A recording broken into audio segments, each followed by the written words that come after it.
I was reminded this morning of Geshe Wangyal's saying back in New Jersey, where I was from 1963 to 68, that what Tsongkhapa did was to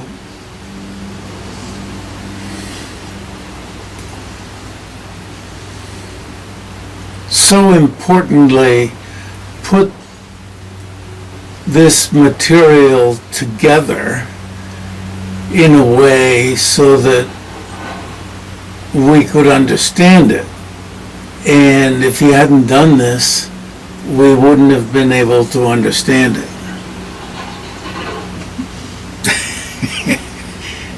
And when you read the rest of this chapter, I got Geshe Wangyal's point.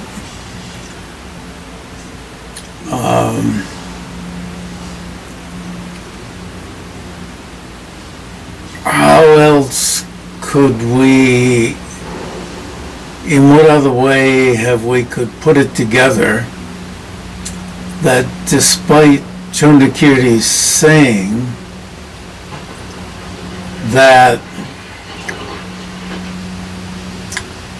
the most profound understanding of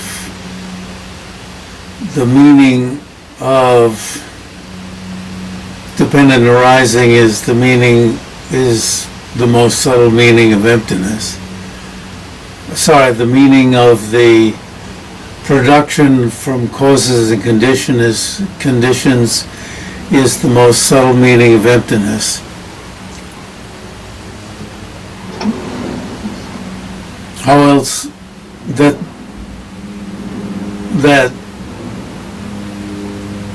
this, despite Chondakirti's having limited it to this, seemingly limited to this, that means that is the most subtle of these three versions, that of the meaning of dependent arising as arising in dependence upon imputation by conceptuality is the meaning of emptiness. So Tsongkhapa, in the Great Exposition of Special Insight, which is in Tsongkhapa's Great Exposition of the Stages of the Path, that we find, Tsongkhapa researched this and lays it out in the Great Exposition of the Stages of the Path. It's pretty hard to put this together ourselves. Not that it couldn't be done, but it takes a pretty smart person to do this. And it even takes a lot of patience and reading it over and over and contemplating it and having the time to do the slow reading. The section titled Tsongkhapa's Citations in the Great Exposition of Special Insight, that's at the margin, and that's Hopkins. And then we get Tsongkhapa speaking with the so-called four interwoven annotations. I say so-called because there's only one annotation, and I got out the four interwoven annotations today. You see, I'm really backing up and getting things straight, and it's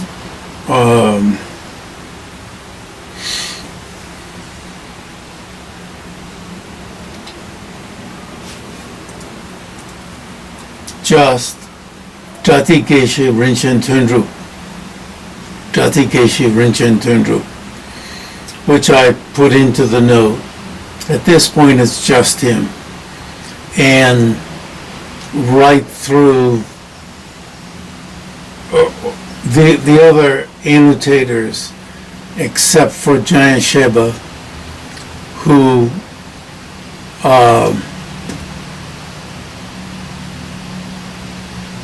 doesn't figure in at this point. The other two annotators have dropped off.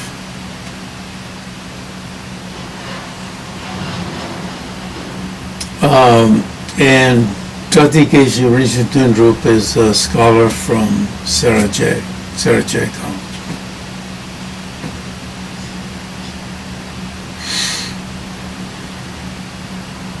So, where do we find these annotations?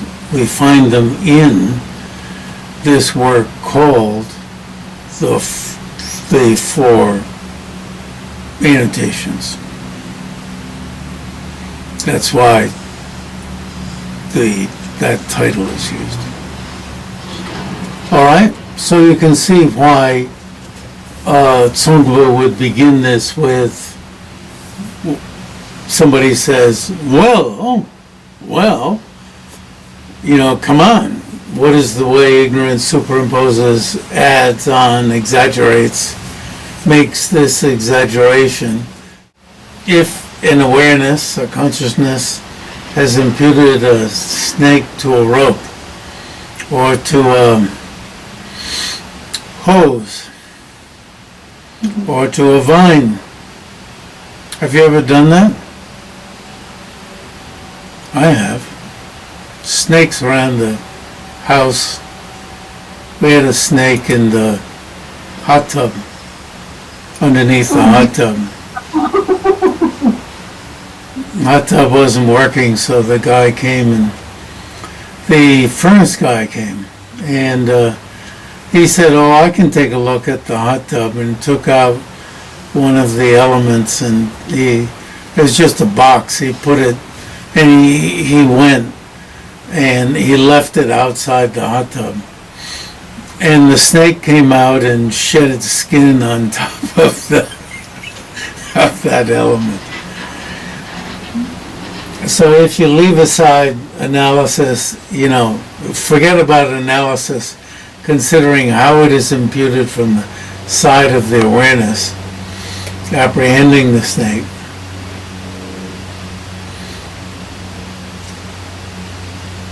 And analyze how the mode of abiding of the mentally imputed snake, apprehending the snake, and analyze how the mode of is from the viewpoint of its own entity. A snake is just not established in terms of the rope. There's no snake there in the rope. And hence, so of course the attributes of the snake aren't there. You can't, are unanalyzable. That's a way of saying, of course then the attributes, if the snake isn't there, the attributes of the snake aren't there. The color, the length, for some people the beauty of the snake, for others the ugliness of the snake, the scariness of the snake, etc. As the guy who took the stuff out, I forgot to tell him that a snake had left its skin on top of the thing. When he came back months later, to put the thing he couldn't fix back into the hot tub, he said, "Well, what kind of a snake was it?" And I said, "Well, it was black." He said, "Oh, I don't care about them. I like them." Similarly, with regard to these phenomena, this stuff around here, attributes of the snake are unanalyzable. Well, okay. That's what that means. Similarly, with regard to these phenomena, all this stuff around here, around, all this stuff. If you leave aside analysis with regard to their mode of appearance, what does that mean? How they appear in the perspective of the conventional awareness. Oh, okay, we won't bother, how they actually exist conventionally. And analyze in terms of the individual objects within considering how the mode of subsistence of those appearing phenomena's own mode of subsistence is, it is not established in any way as the parts or the collection. Now it'll be clear later as a part or the collection of the parts. I mean, it could be the parts or the collection of the parts or a part. For instance, some say that the mental consciousness is the actual person.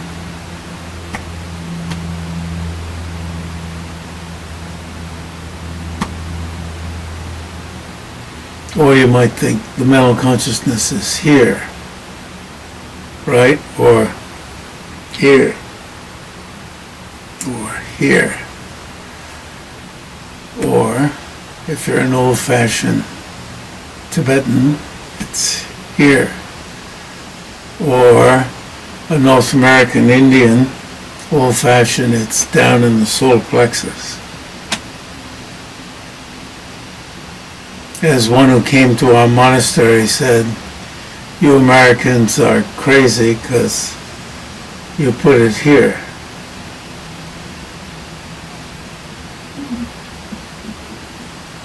So this is all, what he meant is, this is all like this. And you could tell, I could tell, that because his was down here, it was, that's why it would look like this. His center was down here. The older Tibetans is here. Shibayama Roshi, it was, clearly.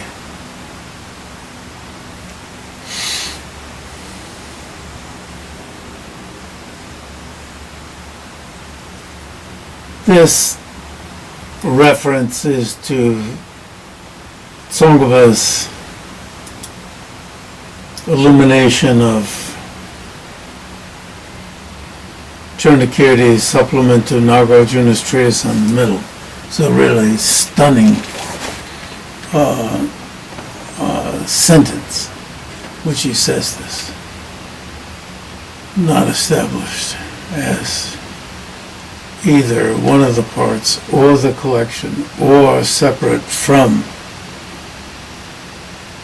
these somewhere else. Whereas this non-establishment is the nature that is the mode of abiding of phenomena.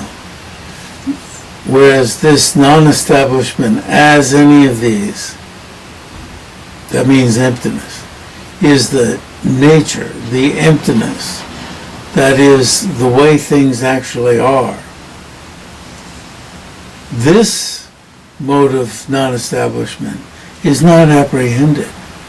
You guys don't see it. You're all jerks.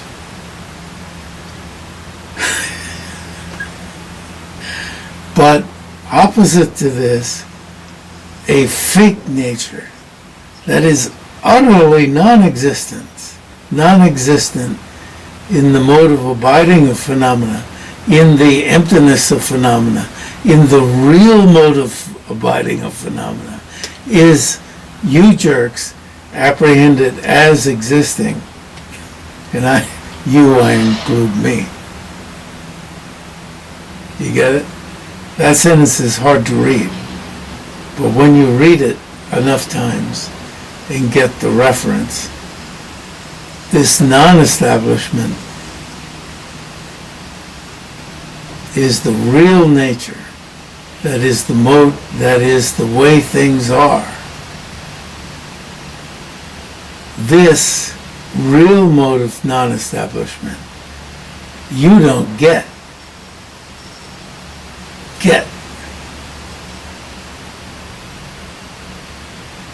But opposite to this, a fake nature that doesn't exist at all, that is utterly non-existent in the real mode of abiding, in the real nature of phenomena, you apprehend as existing.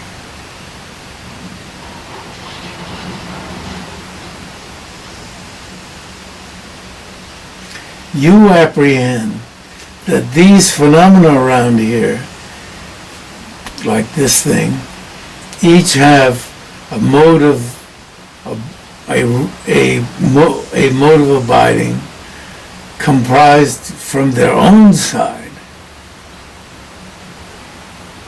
in their own right, from their own side, without being posited through the force of a conventional consciousness. That's what you dummies apprehend. In this way, Chandrakirti's commentary on Ari Deva's 400 sets forth, explains, the way in which phenomena are not established by way of their own entities, by way of, well, clear enough. And he gives the quote. And it's really interesting, this famous quote that seems to, those which exist only when conceptuality apprehending them exists, and do not exist when conceptuality does not exist, are, without question, ascertained as not established by way of their own entities. You see, at this point, you can just read the quote. Something extra doesn't need to be added in, like a snake mistakenly imputed to a coiled rope. When the impact of the above part is understood, is put in, understood. Lopez, I meant to point out, in his translation of Jang-kya's, of the entire text of Jang-kya's presentation of tenets, which is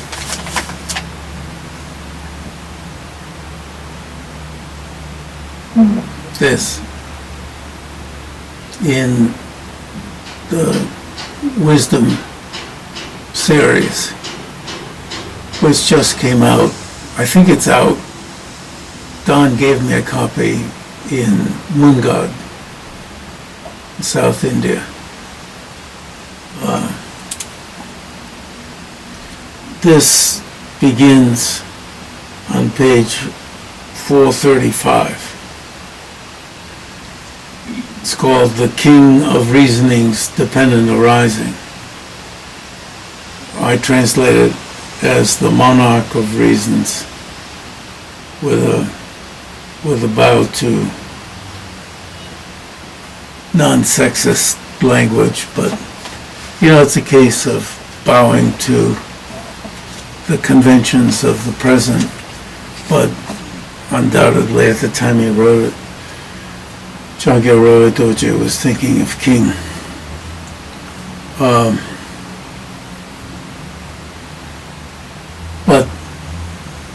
But this particular quote is, even though Don is not translating this material, which is in the Great Exposition of Special Insight, the particular quote, as I remember, is in this section.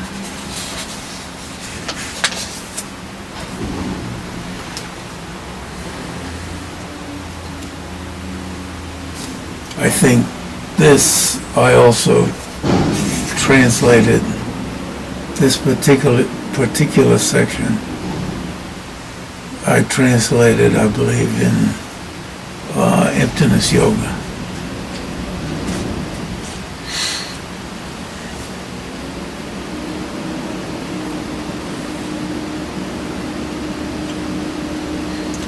Don translates conceptuality. The word dokpa, Tibetan dokpa, is thought. Here I translate it as conceptuality. Blah, blah, blah. I didn't go through and read his section, his translation. I'm thrilled that the book is out, that he did the whole thing. It's just wonderful. Don is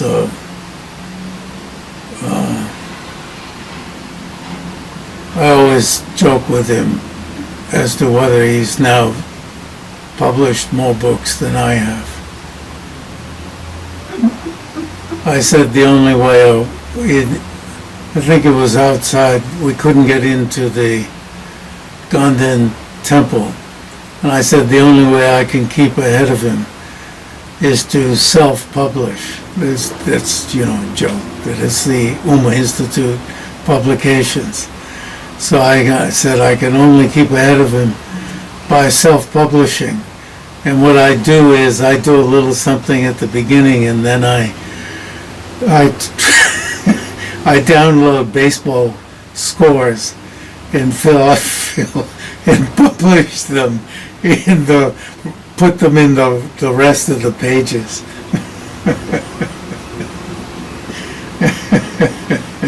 Because no one read what I publish. The meaning being.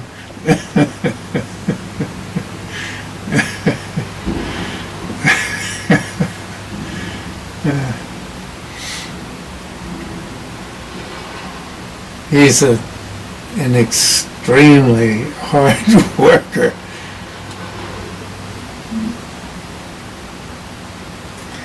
Okay. That is that.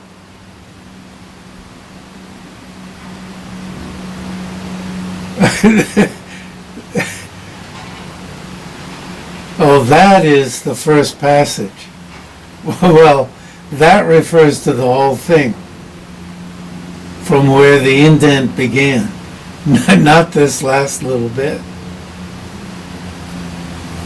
That is the first passage in Tsongkhapa's Great Exposition of Special Insight. So, let us consider, right, means let us go over, to make it clear that I'm going to go over what was just done. At the beginning of today, you said the meaning is the production. The most subtle meaning is the production. Wouldn't that be the first of the three? Right. Production, independence. There's production, there's parts, and there's imputation. Then soon after that, you said the most subtle is imputation. So Tsongkhapa is trying to say that Chandrakirti pretty much made the number one as subtle as number three, Prapya as subtle as Pratitya, but it has to do with the relationship of the three reasons of dependent arising, right? Production, parts, and imputation. Yes. And he's linking imputation with production, and saying production is as subtle as imputation. Really understand it, or put the prasangika spin on it? Is taking causes and conditions and expanding it to mean parts, and expanding it to mean dependent on imputation. And then he's taking production and expanding that to mean exist or to establish. And Tsongkhapa is going to show how over Chandrakirti's writings, Chandrakirti himself does this. Yeah, right. He's reading it back into Jang-kya. Yes, through using Chandrakirti's own statements in different chapters of his, is it Clear Words or of his supplement? Commentary 400. Of Chandrakirti's Clear Words or of Chandrakirti's supplement? I forget. Very on Arya Deva's 400. Oh, okay. Yeah. So he uses Chandrakirti's own words rather than, he's finding it, rather than reading it into, he's finding it in Chandrakirti's own words. Which is what's so stunning. And Nobody saw that before. so Tsongkhapa says, even though Chandrakirti says it's just production, that production in dependence on causes and conditions is enough, just like Hopkins said, Chandrakirti himself says something different, but he's consistent. And it's like, what? How could that be? And I thought of something I meant to convey, quite not connected with this, with regard to the sixth and seventh volumes. The sixth and seventh volumes in that series of 7 volumes. The sixth and seventh volumes have to do with the stages of the path, and just the stages of the path. There are 2 volumes on the stages of the path. And my suggestion, if I haven't already mentioned it, is that on those questions that all of us have about Tsongkhapa's presentation in the stages of the path, about reasoning, I suggest that you begin with the 7th and final, not the 6th. The 6th you can just plain get tired and not manage to get to the 7th. All of the type of questions that we have, I can remember now mentioning this earlier, are answered in the 7th book. That takes you, when Tsongkhapa gets down to brass tacks, it's in the 7th book. The first 3, I'll tire you out by bringing this up. The first 3 have to do with Giant Shiva. The 4th I haven't written yet. It's a grand debate book by Giant Shiva. There's all on the same topic. I shouldn't bring it up. The 5th is by Jigme Tamsha Gyatso. The 6th and 7th are Tsongkhapa on the Great Exposition of the Great Exposition of Special Insight. On the particular debate between, it's where Chandrakirti attacks Bhava Viveka. But those questions about how can Tsongkhapa claim that prasangikas, have their own view, put forth syllogistic reasoning, all that stuff that you raised questions about earlier, that's in the 7th book. That's online. And Tsongkhapa presents himself these points in the form of questions. Well, how can you say Prasangikas have their own views? How can you say that they have syllogisms? How can you say that, and so forth?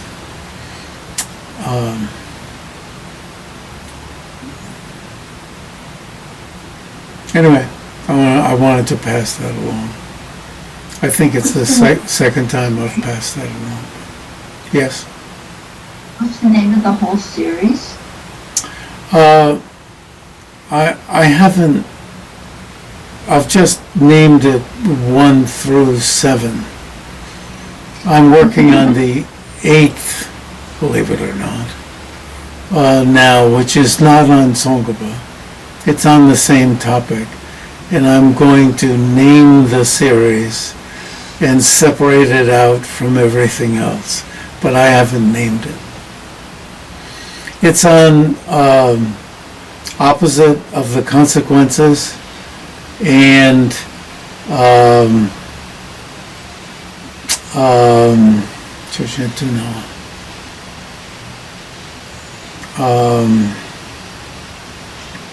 compatible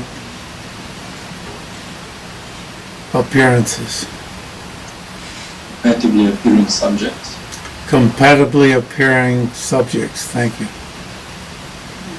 And Tsongkhapa, in his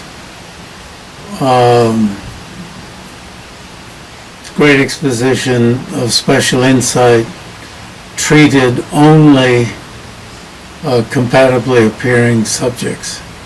And in that so-called seventh book, 6 and 7 being directly about the great exposition of special insight. He directly treats these questions. In the 6th, he's getting into a lot of preliminary questions which can just plain tire you out and make you not want to go on to the 7th. They could make you tired out. And that make you not want to go on to the 7th, which is the real, which is the real vegetables.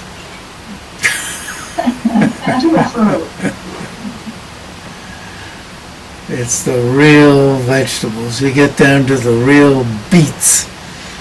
You know, when you get a good beet, cooked beets, and you get that taste. It's beautiful stuff. Guy Newland, when we were in Mungad, said to me, or told me he's come to think, either there or an email afterwards, I forget. I think there. Said he's come to think that Tsongkhapa was really right. And I didn't answer then, because there was something I had to think about. And when you see the material he's assembled, much as he has here, there was something I had to think through, because I'm purposely skeptical, as His Holiness says. Faith and skepticism can go together in the way we approach things, and I'm purposely skeptical, and I worked my way through something, and yes, I think he's got it right.